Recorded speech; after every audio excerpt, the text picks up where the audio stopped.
hunter-gatherer tribes on Earth. Morning, preparation and purpose. The morning begins with simple rituals. No alarms, no routines built on technology, just instinct and rhythm. The Hadzabe men prepare their handmade bows, carved from native wood and strung with animal sinew. Each arrow, some tipped with poison for large game, is carefully inspected and stored in a leather quiver. These tools are extensions of their bodies, honed by experience and necessity. You feel the energy in the group. There's excitement, but also focus. The Hadzabe don't hunt for sport, they hunt to eat, to share, and to survive. Before setting off, they might gather near the fire for a quick taste of honeycomb or roasted roots, fueling their bodies for the journey ahead. Midday, the hunt begins. The hunt is not rushed. It is patient, precise, and deeply intuitive. Moving silently through the bush, the Hadzabe men use no maps or compasses, just an intimate understanding of the land passed down over countless generations.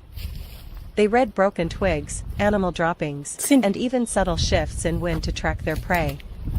Sometimes it's a guinea fowl. Other times, a baboon or even a dik-dik. You follow them through thorny thickets and open plains, amazed at how quietly they move. When they spot a target, everything changes. Step inside the ancient rhythms of life with the Hadzabe Bushmen, one of Africa's last true hunter-gatherer tribes, as they begin their day the way their ancestors did thousands of years ago. As the first light of dawn touches the vast landscapes of northern Tanzania, the Hadzabe wake to the sounds of nature, birds calling, the rustle of wind through the trees, and the stirrings of wildlife in the distance. With no clocks or alarms, they rise with the sun, moving in harmony with the natural world around them. The men prepare for the hunt. Armed with handmade bows and carefully crafted poison-tipped arrows, they set out into the wild, barefoot and alert. Every sound, footprint, and broken twig tells a story. The hunt is not just about food, it's about skill, knowledge, and respect for the animals they pursue. At the same time, the Hadzabe women and children take to the bush foraging for wild fruits, tubers, honey, and medicinal plants. Into the wild, the Hadzabe hunt, cook, and feast on a big baboon with fufu. Deep in the sun-scorched bushland of northern Tanzania, the Hadzabe people rise with the dawn. Among the last true hunter-gatherers in the world, their survival still depends on the land, and today, that means hunting. With handmade bows strung with strong sinew and tipped with poison arrows, a small group of Hadzabe hunters moves silently through the dry grass, led by instinct and sharpened tradition. I scan the land for movement. Then, suddenly, a sign. A troop of baboons is spotted in the distance. The hunters move quickly and efficiently, communicating with subtle gestures and whispers. After a long stalk and a sudden sprint, one arrow finds its mark. The baboon, a powerful and wary animal, is brought down with skill and precision. For the Hadzabe, this is not just meat, it's a rare and hard-earned prize. Back at their camp under the shade of a baobab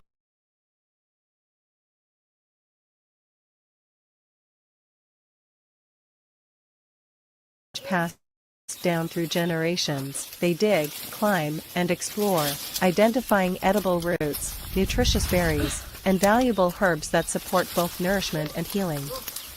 As the morning unfolds, the hunters return, sometimes with birds, small antelope, or even monkeys.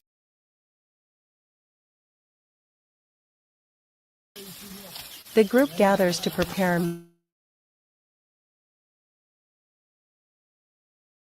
meal the traditional way, using no modern tools or ingredients. A fire is kindled with sticks, meat is cleaned and roasted on open flames, and wild okra or greens are added to simmering pots made from clay or metal. The scent of the cooking fills the air, rich, smoky, and mouth-watering. Everyone gathers together to eat, sitting in circles, laughing, sharing stories, and giving thanks for the day's blessings. In this moment, there is no rush, just connection, community, and survival rooted in tradition.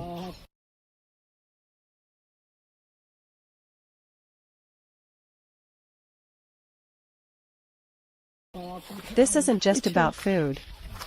It's about life, culture, identity, and deep human resilience. Watching the Hadzabe live, hunt, cook, and eat is like looking through a window into a world unchanged by time. Their lifestyle teaches us about respect, for nature, for food, and for each other.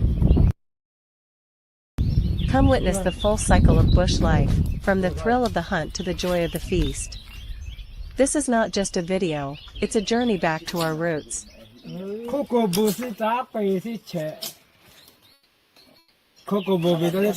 hunt to feast, how the Hadzabe Bushmen survive and thrive in nature. Hidden deep within the wild landscapes of Tanzania, away from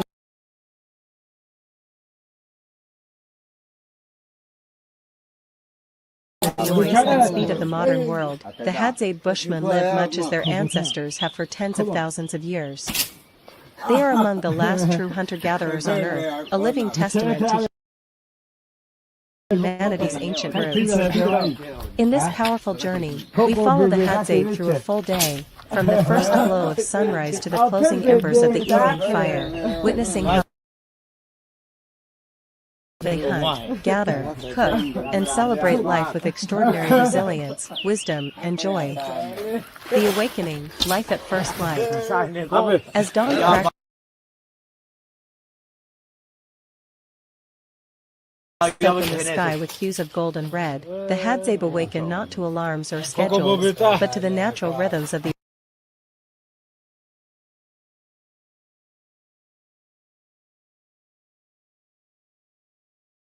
earth itself. Birds sing. The cool breeze whispers across the grasslands. A distant animal call signals that the wild is alive and stirring.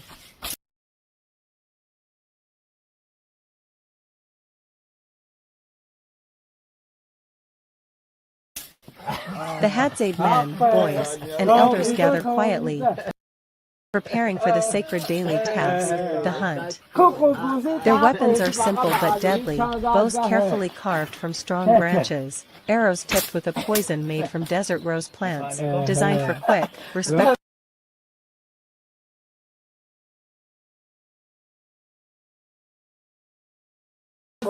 kills. There are no GPS devices, no maps, only deep instinct, ancestral memory, and the stories embedded in every footprint, scent, and shadow.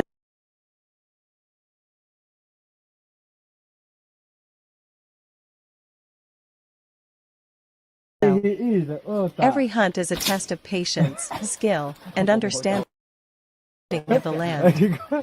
Every step they take is guided by generations of unbroken tradition. The gathering, wisdom of the women.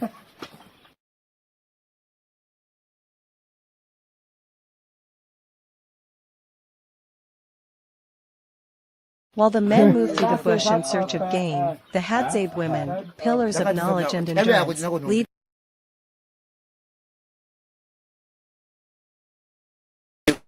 foraging expeditions. Armed with digging sticks and baskets, they scour the landscape for tubers buried deep underground, ripe berries hidden among thorns, and sweet wild honey tucked away in treetop hives guarded by angry bees. Each root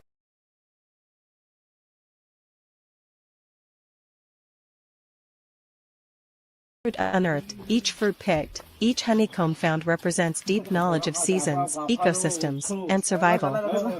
The Hadzabe know which plants heal, which nourish, and which protect, wisdom that modern science is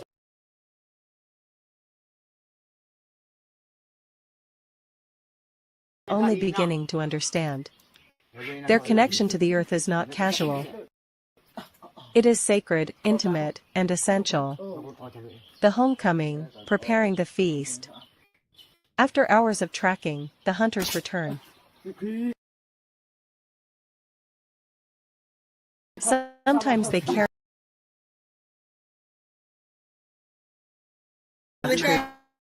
the women begin preparing the fire. The baboon is carefully skinned and cleaned. Its meat is roasted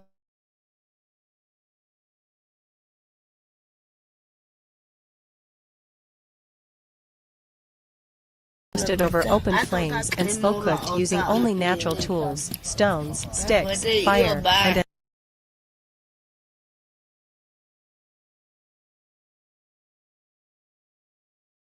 ancestral knowledge. The aroma of wild game fills the air.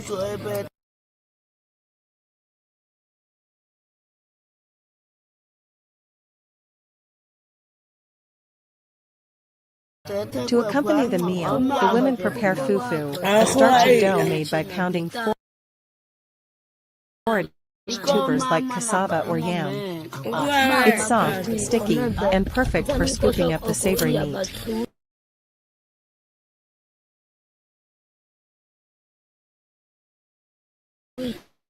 There's no cutlery, no plates, just hands, laughter, and shared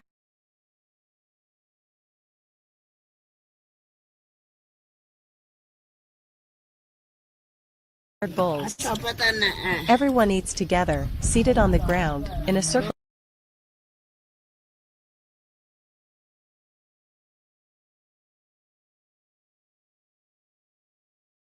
of family and community. The baboon meat is smoky, rich, and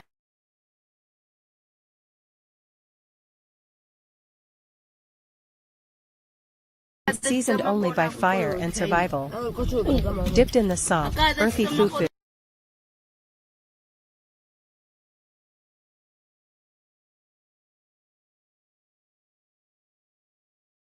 it becomes a deeply satisfying meal. For the Hadzabe, this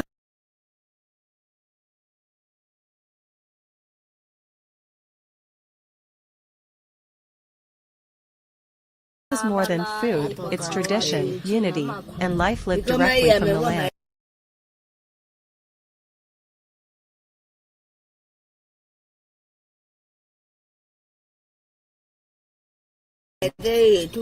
As the meal ends and the sun begins its slow descent, the tribe relaxes,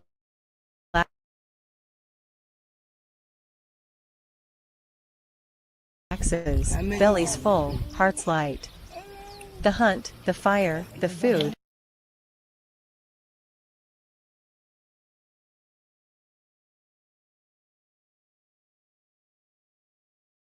and the people, all are connected. In this world of dust and roots, silence and song,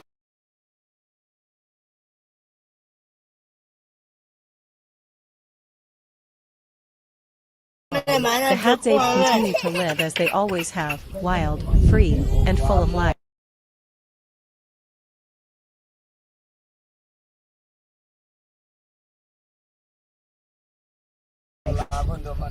Hadzabe tribe, hunting the wild, cooking with fire,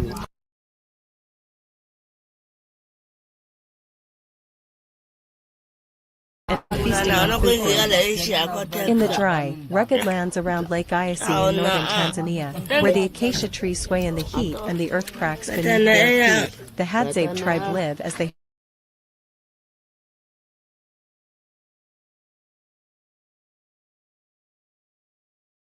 have for thousands of years. With no permanent homes, no agriculture,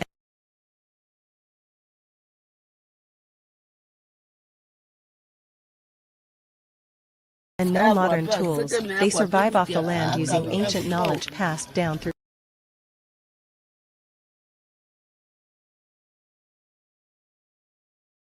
countless generations. They are one of the last true hunter-gatherers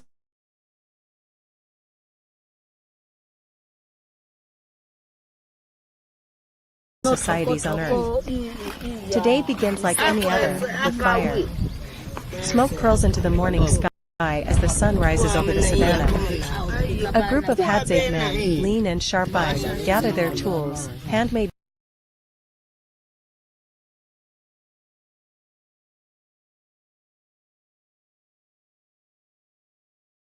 bows carved from local wood, arrows tipped with natural poison made from desert rose sap, and slings for carrying their catch. The air is still.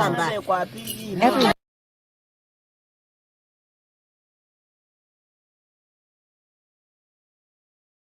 movement is quiet. They are preparing for a serious hunt. Baboon.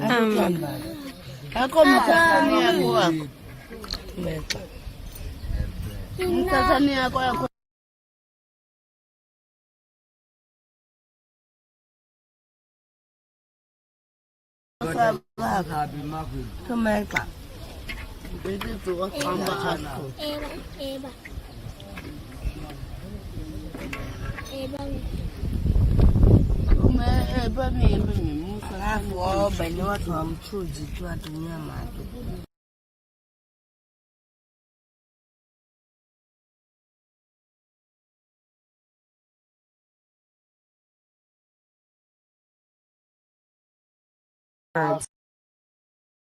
Antelope, or warthog, sometimes only the stories of the chase itself, but both success and